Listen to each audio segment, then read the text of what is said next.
we're going to talk about is engineering. And I chose this picture because this shows the engineering feat that it takes to make a railroad go all the way across the United States of America.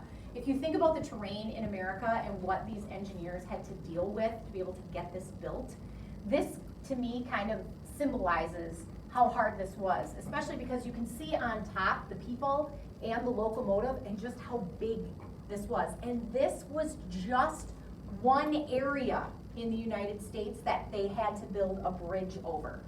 Think of the United States and all of the different elevations and issues going on where it's not flat land, trees, mountains, everything. This is what they had to do. The money involved with this. You had to have the workers to do this, and you had to have someone go out there and pick the route. You weren't just going willy-nilly across the United States. The next section of this has to do with the American spirit. And again, if you were doing this on your own, this would be like the next person. This next slide symbolizes to me the American spirit that I learned about in this book. One of the things they needed for this were workers. And it was primarily built by the engineers in the United States, the Irish who were immigrating to this country and coming in through New York. A lot of Irish people worked on this railroad because they were trying to escape the potato famine over in Ireland, and they saw this as an opportunity to build a new life, earn some money, and get a fresh start. It was also heavily built by the Chinese, and a lot of the Chinese came in through California and started working on the railroad in that direction because the railroad came together at 2 points. This person is a Chinese immigrant. They did the work that went through the Rocky Mountains, and they blasted the mountain. I mean, how do you get a railroad through the Rocky Mountains? You have to blast your way through it. It took a tremendous amount of guts to be able to light that fuse, and it took weeks, months, years to be able to plow through the Rocky Mountains to make a hole in it for the railroad. Back-breaking work for sure. I don't think I could do it. The next part that has to do with is on the people who made this happen and how it came together at the end. And this is where I want to read 2 excerpts for you that really sum up the vision these people had, the impact this had on this country, and frankly the world, the progress that was made all in going on during the Civil War and after. So this picture, just so you are aware, this is when the 2 railroads from both sides of the country came together. And they had a big ceremony. One thing that is not shown in this picture, but they put the telegraph up as they were building the railroad. And when the telegraph came together, you now connect to the United States. You could make a call from New York to California like that. And it used to be that you had to travel across the United States to do that. It took months and it was very dangerous. So this picture symbolizes the 2 railroad companies coming together. Notice they're shaking hands.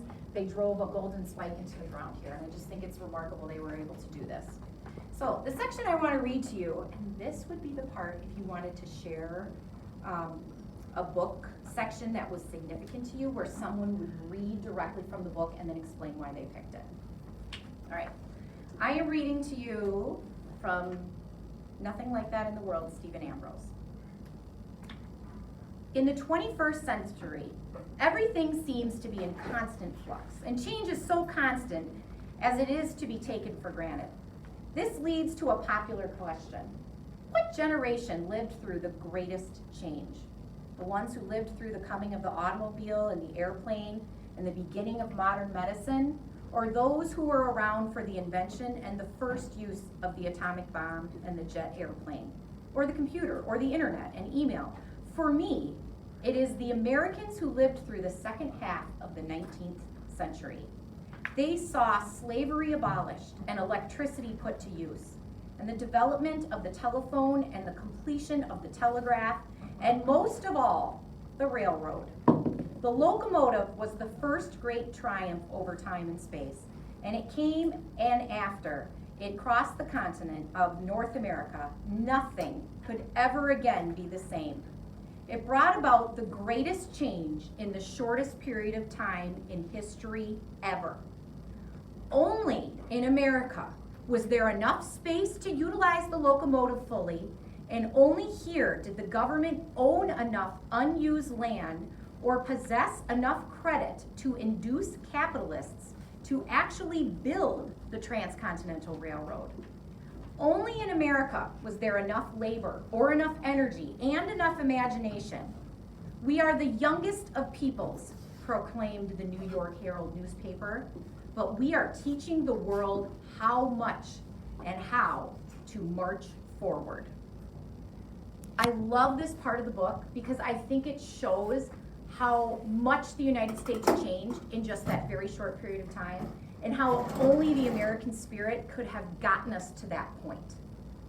The only other part I want to read to you in this book is also about the American spirit, and it has to do with when the railroad, particularly this picture, came into being and the effect it had, not just on these people in this picture, but worldwide, which was something I did not know before I read this book. And I was like, oh, I just kept thinking this was just something about America, but truly this was a worldwide event, even though it was only an American railroad. But it spoke to the rest of the world about the dominance of the United States, the vision we had, and how all the people in the country, with immigrants and natives alike, can make something this grand and move man forward so much.